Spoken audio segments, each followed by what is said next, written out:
स्वागत है इस खास विश्लेषण में।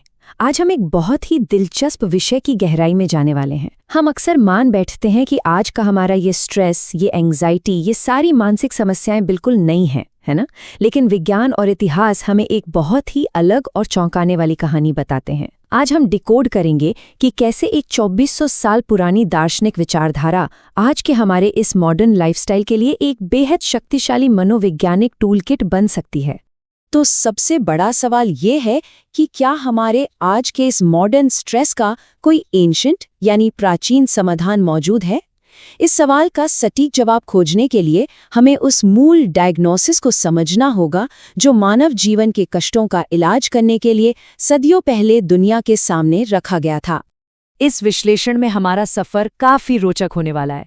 हम शुरुआत करेंगे दुख और आधुनिक तनाव को समझने से, फिर जानेंगे बुद्ध का मध्यम मार्ग, 4 आर्य सत्य, विपश्यना का असली विज्ञान, इसके विभिन्न संप्रदाय और तीर्थ, और अंत में देखेंगे दुनिया भर में बौद्ध धर्म का आज का स्वरूप।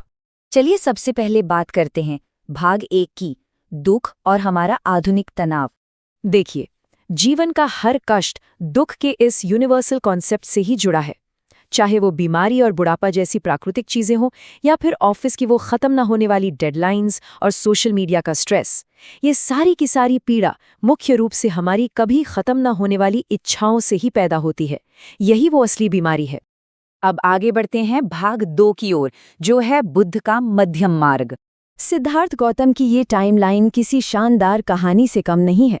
जरा सोचिए, 563 ईसा पूर्व में लुम्बिनी में जन्म लेने वाले एक सुरक्षित और संपन्न राजकुमार जो 29 वर्ष की आयु में महल छोड़ देते हैं, फिर 35 वर्ष में बोध गया में उन्हें ज्ञान या बोधि प्राप्त होती है और अंततः 80 वर्ष की आयु में कुशीनगर में उनका महापरिनिर्वाण होता है। उनका ये पूरा जीवन काल ही इस दर्शन के विकास की असली नींव है।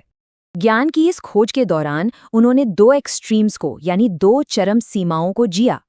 एक तरफ था अत्यधिक भौतिक सुख और दूसरी तरफ शरीर को कष्ट देने वाली घोर तपस्या। और दिलचस्प बात यह है कि मध्यम मार्ग इन दोनों ही अतियों को सिरे से खारिज करता है। इसे ऐसे समझिए जैसे आज के हसल कल्चर और एकदम निष्क्रिय हो जाने के बीच का एक परफेक्ट बैलेंस खोजना। इसी बैलेंस के साथ हम आते हैं भाग 3 पर, 4 आर्य सत्य। ये बिल्कुल एक सटीक मेडिकल डायग्नोसिस की तरह काम करता है। ये स्पष्ट रूप से बताता है कि पहला, दुनिया में दुख है; दूसरा, इस दुख का मूल कारण हमारी असीमित इच्छाएं हैं; तीसरा, इस दुख का अंत पूरी तरह से संभव है; और चौथा, अष्टांगिक मार्ग ही इस दुख से मुक्ति पाने का वो अनुशासित step by step treatment plan है। और ये रहे उस अष्टांगिक मार्ग के 8 सिद्धांत: सम्यक दृष्टि, सम्यक संकल्प, सम्यक वाक, सम्यक कर्मांध, सम्यक आजीव, सम्यक व्यायाम, सम्यक स्मृति और सम्यक समाधि। ये 8 सिद्धांत असल में वो डेली प्रिस्क्रिप्शंस हैं जो मानसिक पीड़ा के मूल कारण को जड़ से उखाड़ फेंकने के लिए एकदम जरूरी हैं। इसके साथ ही पंचशील का पालन करना एक मजबूत नींव तैयार करता है। हिंसा से दूर रहना, चोरी न करना, व्यभिचार से बचना, झूठ न बोलना और किसी भी प्रकार के नशे से दूर रहना। ये 5 शील इंसान के चरित्र को शुद्ध करते हैं, जिससे मन को एकाग्र करना बहुत आसान हो जाता है। और इसी एकाग्रता के साथ हम प्रवेश करते हैं भाग 4 में, विपश्यना का विज्ञान।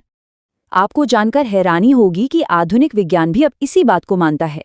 90% से अधिक बीमारियां सीधे हमारे मन से ही उपजती हैं। जब हमें गुस्सा आता है तो मस्तिष्क की 13 अरब कोशिकाएं एक साथ ट्रिगर होती हैं और शरीर में कॉर्टिसोल जैसे स्ट्रेस हार्मोन 400 किलोमीटर प्रति घंटे की भयानक रफ्तार से दौड़ते हैं। सच में हमारे नकारात्मक विचार हमें अंदर ही अंदर खोखला कर रहे हैं। अगर हम इसे एक मेटाफोर की तरह देखें तो हमारा दिमाग बिल्कुल एक कंप्यूटर की तरह ही ऑपरेट करता है।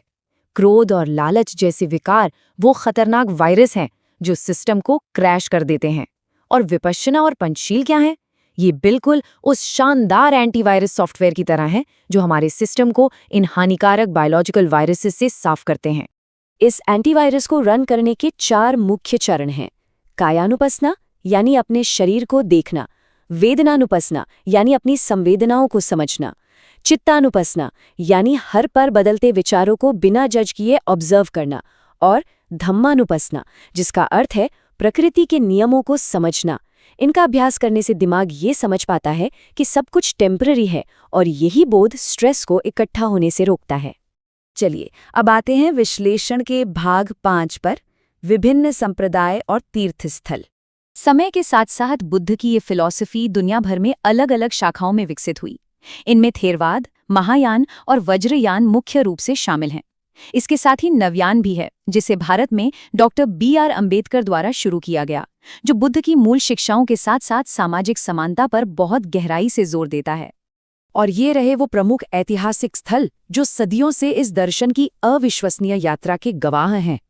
लुम्बिनी में जन्म, बोधगया में ज्ञान की प्राप्ति, सारनाथ में वो पहला उपदेश, कुशीनगर में महापरिनिर्वाण और आधुनिक युग में नागपुर की दीक्षा भूमि, जहां लाखों लोगों के साथ इस विचारधारा का एक ऐतिहासिक पुनरुत्थान हुआ। अब हम पहुंच गए हैं अपने आखिरी भाग यानी भाग 6 पर, विश्व में बौद्ध धर्म की आज की स्थिति। जरा इस विशाल नंबर पर गौर कीजिए। आज पूरी दुनिया में लगभग 52 करोड़ से भी अधिक लोग इन शिक्षाओं का पालन करते हैं, यानी हमारी ग्लोबल पॉपुलेशन का करीब 7% हिस्सा। 2400 साल बाद भी विचारों की ये धारा आज भी उतनी ही तेजी से फल फूल रही है। और अगर हम इसके प्रभाव को देखें तो ये पूर्वी और दक्षिण पूर्वी एशिया में सबसे ज्यादा है। अकेले चीन में 22.5 करोड़, थाईलैंड में 6.5 करोड़ और जापान में 4 करोड़ से ज्यादा लोग इसे फॉलो करते हैं। ये आंकड़े अपने आप में इस फिलॉसफी की सीमाओं को पार कर जाने वाली ताकत का एक बहुत बड़ा सबूत है। तो इस पूरे विश्लेषण को खत्म करते हुए हमारे सामने एक बहुत ही गहरा सवाल खड़ा होता है। आज की इस अंतहीन इच्छाओं, भयंकर तनाव और भागदौड़ से भरी दुनिया में क्या अब वो समय नहीं आ गया है कि हम इंसान आखिरकार अपने इस मॉडर्न दिमाग में इस 2400 साल पुराने एंटीवायरस को हमेशा के लिए इंस्टॉल कर लें? क्योंकि हो सकता है हमारे आज के मॉडर्न स्ट्रेस का सबसे बेहतरीन और सबसे साइंटिफिक समाधान हमारे अतीत की इन्हीं गहराइयों में ही कहीं छिपा हो। इस विषय पर हमारे साथ गहराई से जुड़ने के लिए आपका बहुत बहुत धन्यवाद।